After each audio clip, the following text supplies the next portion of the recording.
આજે આપણે એકદમ ટેસ્ટી મકાઈની ભેળ બનાવવાના છીએ। આજે આપણે બનાવવાના છીએ મકાઈનો ચેવડો। મકાઈની ભેળ પણ કહી શકાય છે। તેના માટે મેં અહીંયા મકાઈ બાફીને લઈ લીધી છે અને તેના દાણા નીકાળી લીધા છે।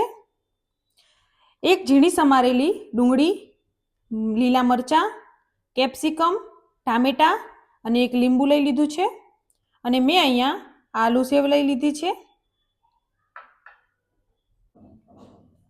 હવે આપણે એક કડાઈમાં થોડું તેલ લઈ લઈશું।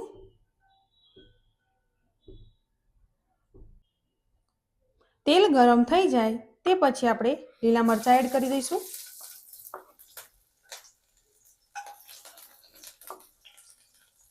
ડુંગળી એડ કરી દઈશું।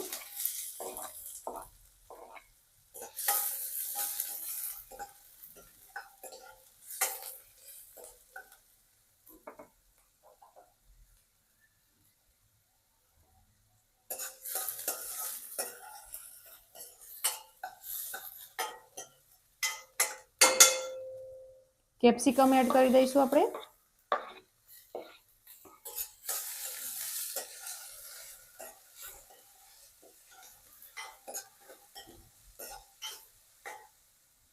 હવે આપણે ડુંગળી અને કેપ્સિકમને 3 મિનિટ સુધી ચડવા દઈશું।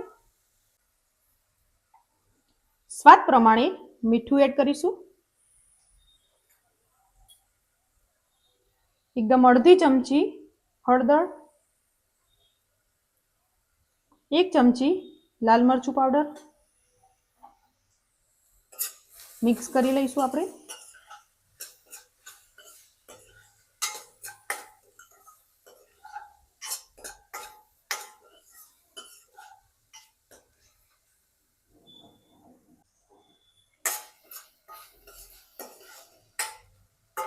હવે આપણે ટામેટા એડ કરી દઈશું।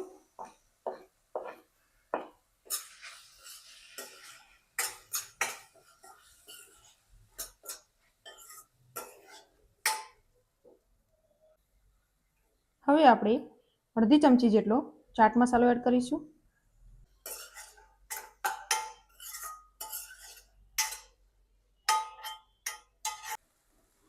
1 ચમચી જેટલો મેગી મસાલો એડ કરીશું।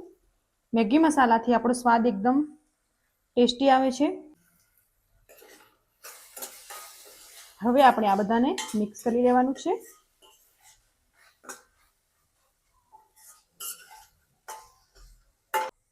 હવે આપણે આ બધું ચડી જાય તે પછી આપણે મકાઈ એડ કરી દઈશું।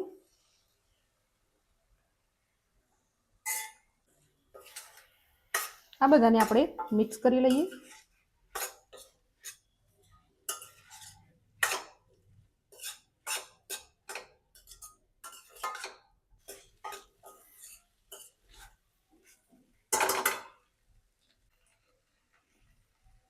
હવે આપણે 2 મિનિટ સુધી ચડવા દેવાનું છે। હવે આપણે ઉપરથી ધાણા એડ કરવાના છે। ગેસને આપણે બંધ કરી દઈશું અને ઉપરથી આપણે લીંબુનો રસ એડ કરવાનો છે।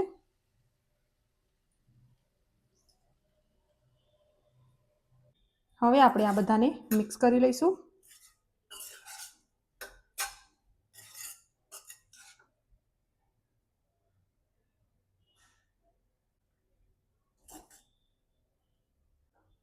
હવે આપણે ઉપરથી સેવ એડ કરીશું। મેં અહીંયા આલુ સેવ લીધેલી છે। હવે આપણે ઉપરથી ચીઝ એડ કરું છું હું। તમે એડ કરવી હોય તો કરી શકો છો।